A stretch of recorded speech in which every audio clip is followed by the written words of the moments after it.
Light Yagami is one of the top students in Japan. He aspires to be a great detective one day like his father, and is a gifted intellect destined for greatness, but lately, he's been feeling like there is an urgent need for justice, as he is very frustrated with all the crime going on and feels like the world is rotting. Meanwhile, in the Shinigami realm, a god of death called Ryok stole another god of death's notebook and dropped it into the human realm, because he thinks it would be entertaining to see what a human would do with it. For what seemed a normal day in class, Light observes a notebook that falls from the sky. There is no logical explanation for this, so as anyone probably would, he goes to pick it up and check it out when he's reading its contents. The notebook says that it has the power to kill anyone just by simply writing their name and thinking of their face. If the cause of death is written within the next 40 seconds of writing the person's name, it will happen. However, if the cause of death is not specified, the person will simply die of a heart attack. Light is in disbelief of it and thinks it's some kind of prank, but holds onto it anyway as he is curious. When he gets home, he reads the rest of the rules and after some time of thinking about it, he decides to try out the notebook. However, just when he harnesses the pen, he thinks if doing this would make him a murderer, but bets it won't work anyway. So he checks the news and finds a criminal holding 8 people hostage at a daycare center.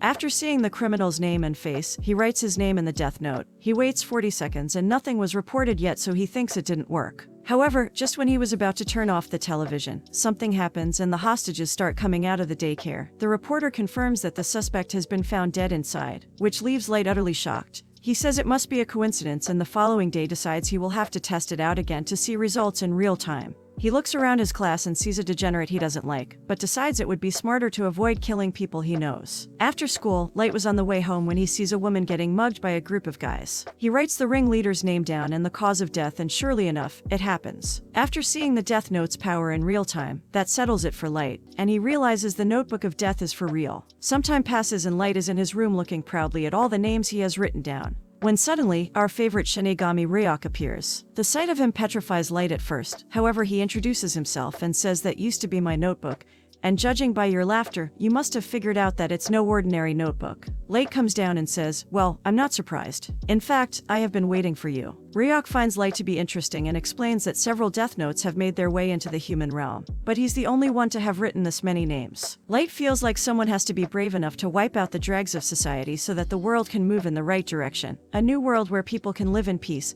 and the ones who do wrong will live in fear. He feels like he is justice and is willing to go as far as sacrificing his soul to become the god of the new world. Several weeks later, all the nations of the world come together as they've realized that the deaths of all the criminals are not natural. They are at each other's throats because they can't figure out how this is happening. So it is announced that they will have to bring the world's best investigator on the case named L. Everyone goes quiet, and a man dressed incognito brings in a laptop, to which L addresses the meeting from. He introduces himself for the first time and says to make no mistake, what we're witnessing is an atrocious act of mass murder, one that is unforgivable, and he will need full cooperation from the ICPO and the Japanese police, which confuses the chief of police. However, L reveals that there is a strong possibility that the culprit is in Japan, and that he will be able to prove it after he directly confronts him. Meanwhile, Light comes up with a genius plan to hide the notebook. He puts a regular diary in the drawer, which he believes will satisfy anyone's curiosity who looks inside, but made a special key that you insert under the drawer to lift up the fake bottom, where the death note is hidden.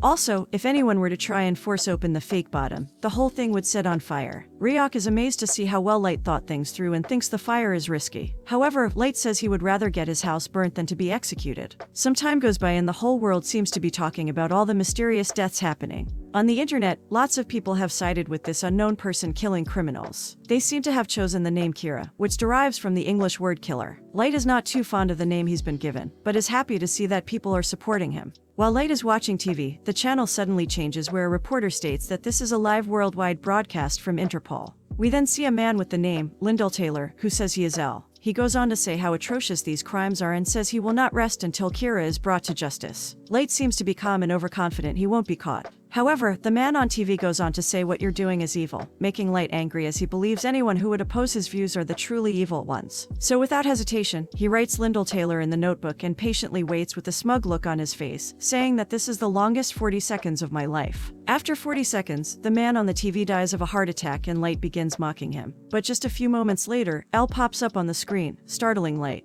He's shocked that his plan actually worked and says that he wouldn't have believed it if he hadn't just witnessed it, that someone can kill without being there in person. L says, "Listen to me, Kira. The man you just killed on television was an inmate whose execution was scheduled for today. That was not me," and provokes Light, saying, "Kill me." However, Light can't because he doesn't know his face, so L deducts right there that he must need a face as well as a name to kill. L also reveals that, although this was announced as a worldwide broadcast, they're only broadcasting in the Kanto region of Japan, so now he knows where he is. Ryok is impressed by L, who goes on to say that he didn't expect things to go this well, and it won't be long until he can sentence Kira to death. When the broadcast ends, Light becomes infuriated that he'd been completely outsmarted and fell right into L's trap. He says he will accept his challenge, and they both then say at the same time, "I will hunt you down wherever you're hiding and I will eliminate you. I am justice," and that is how the greatest battle of intellect began. When continuing to investigate, L notices that criminals are dying at certain times. To be exact, it coincides with the free hours of a student. He shares this with the Japanese police and also deduces that the culprit has a very childish concept of right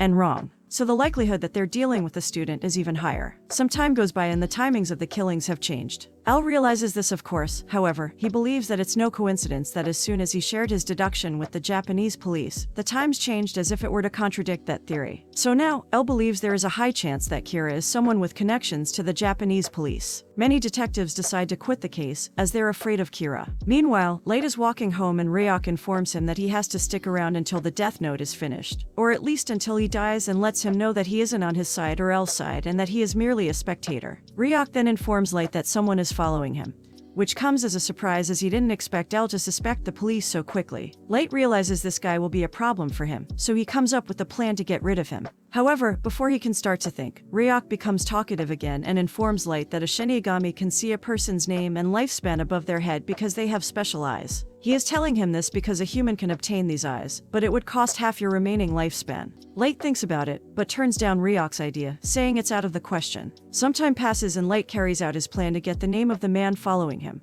He gets on a bus with a girl, and the man sits just behind him. At the next stop, a man with a gun gets on to do a bus jacking. Light passes a note to the girl saying he will reach for his gun. However, that was just a hoax to get the man behind him to engage him. The man reveals that he is an FBI agent. So if it comes to it, he will stop the bus jacker. Light tells him to prove he isn't an accomplice and show some ID. The man is sure he isn't Kira, as Kira would have just killed the bus jacker, so he shows Light his identification, where we see his name as Ray Pember. Light tricks the bus jacker into touching a piece of the death note, so he freaks out when he sees Ryok and rushes off the bus, where he is hit by a car and dies. After the incident, Ray goes home where we see his fiancée called Naomi, who used to be a great detective that had worked under L before. She tells Ray that the whole bus jacking was suspicious and a little coincidental. But Ray tells her to leave it alone, as she agreed to leave that life behind when they got engaged. Meanwhile, Light decides to wait 1 week before making a move on Ray, as it would draw too much attention to him to make a move now. When the time comes, Light goes to the train station to wait for Ray. When he spots him, he approaches him from behind, saying, "Turn around and you are dead."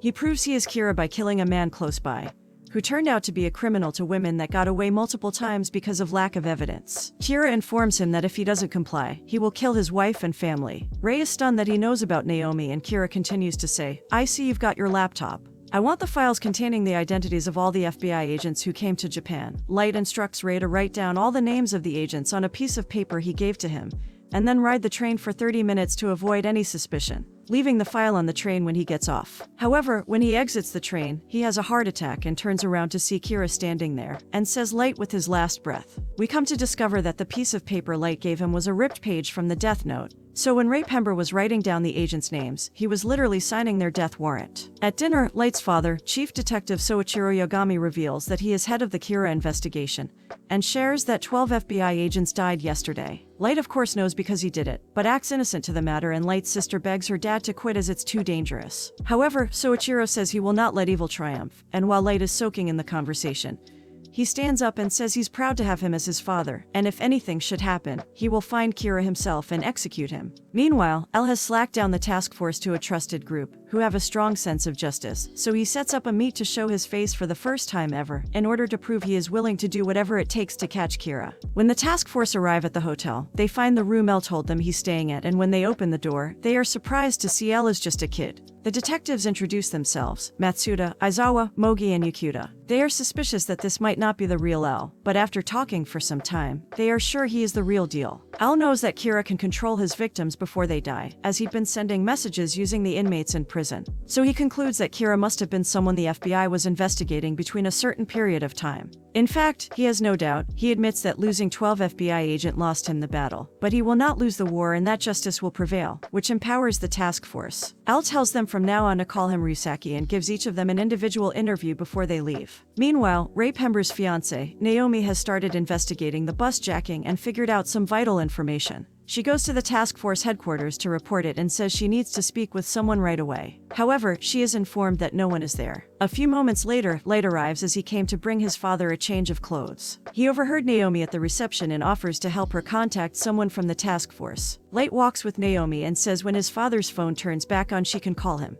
In the meantime, he figures out what she knows about the Kira case. She reveals that Kira must be able to kill in a number of ways and not just a heart attack. Light panics, as this information could lead to his arrest and execution. He writes her name down on a ripped piece of the notebook. However, nothing happens. Ryok laughs and he realizes that the name she gave him earlier was an alias and he must find her name out before she leaves. He uses his master manipulation tactics to gain her trust, saying that he is secretly a member of the task force and he can recommend her to join since she'd worked under Elle before. After getting her identification and writing her name down, he tells Naomi that he's Kira, just before the 40 seconds is up and we see a heart-wrenching look in her eyes, as she never would have thought Light could actually be Kira. Naomi then walks to her death and that was honestly one of the most twisted moments in this kind of anime. When Elle hears about Naomi's suicide, he remembers working with her, and that she was a strong and excellent FBI agent. So it is unlikely she would commit suicide and more likely she'd be trying to catch Kira. He concludes that Kira must be someone Ray Pember was investigating and sets up surveillance all over Chief Yagami's household. Meanwhile, Light had set up a system so that he would know if anyone goes in his room, so when he arrives home, he notices that his door had been opened. He tasks Ryok to find all the cameras in exchange for some juicy apples, and in the meantime he looks at some magazines to make himself look like a normal teenager. Ryok found all the cameras so now Light can set up a system to where he can kill criminals without being seen by putting a mini TV in his potato chip back and writing names of the criminals broadcasted from it.